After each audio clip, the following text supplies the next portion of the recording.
Everyone thinks Sun Tzu's Art of War is about fighting. That's exactly why 99% of businesses fail at strategy. I spent 30 days testing his real plays, not the military stuff everyone quotes, but the psychological warfare that built empires. What I discovered will make your competition irrelevant. This isn't about war. It's about making victory so inevitable that competitors give up before they start. For 2,500 years, people have been applying these strategies completely wrong. Sun Tzu lived during China's spring and autumn period, when 7 kingdoms were constantly at war. But here's what's fascinating. Sun Tzu won every single battle he commanded, and most of them without a single soldier dying. How? Because he understood something that modern business gurus are just figuring out. The greatest victory is winning before the competition even begins. The art of war isn't really about war at all. It's about psychology, positioning, and preparation. It's about making your success so inevitable that opponents give up before they start. And when you apply these plays to business, relationships, and personal challenges, you don't just compete, you dominate.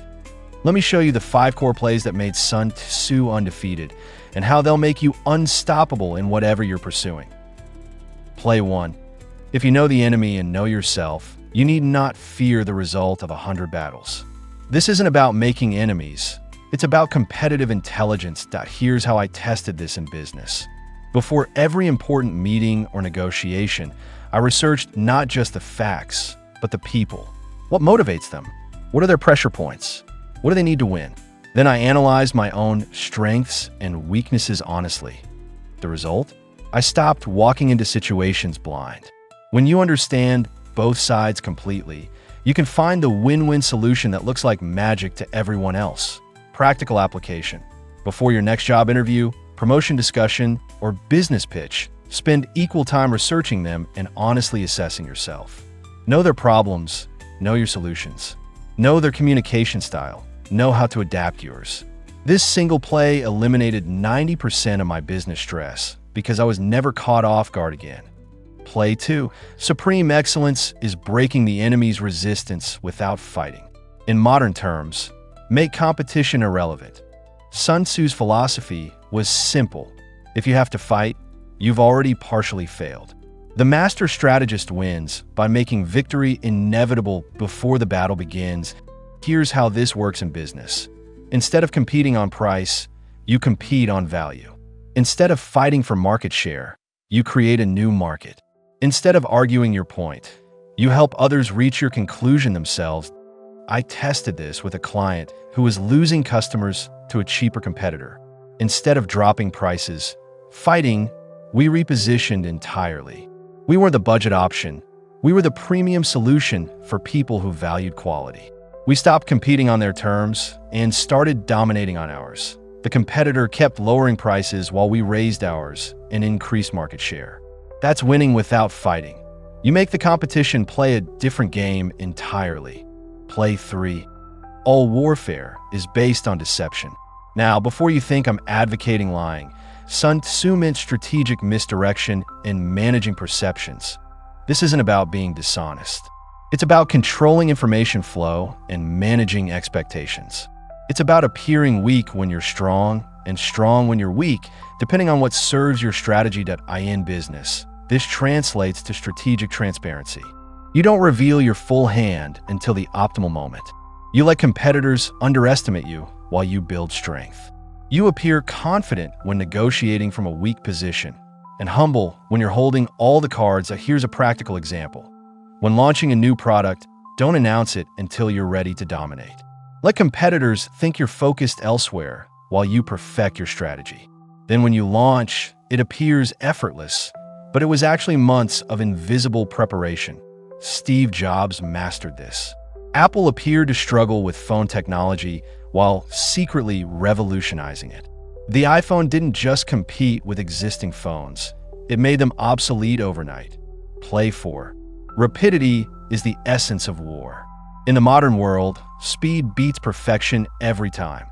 Sun Tzu understood that a mediocre plan executed quickly beats a perfect plan executed slowly. While your competition is planning, you're already winning.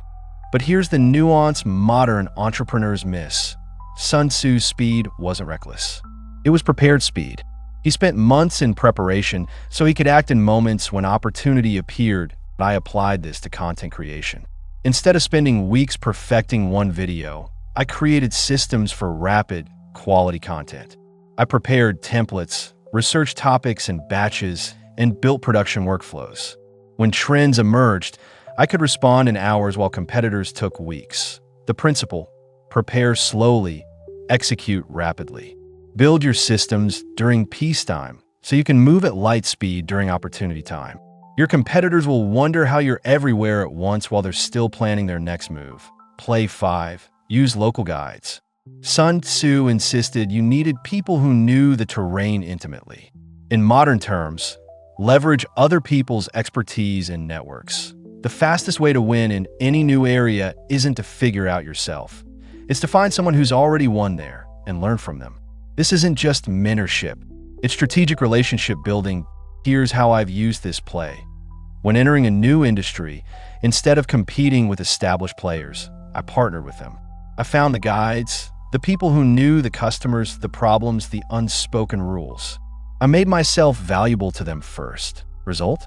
Instead of fighting uphill battles, I had allies fighting alongside me.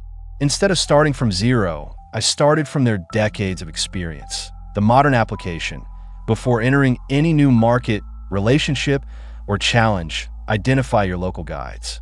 Who has the knowledge you need? Who has the relationships you want? How can you provide value to them first? Sun Tzu won wars by making the terrain work for him instead of against him. You can win at business and life the same way.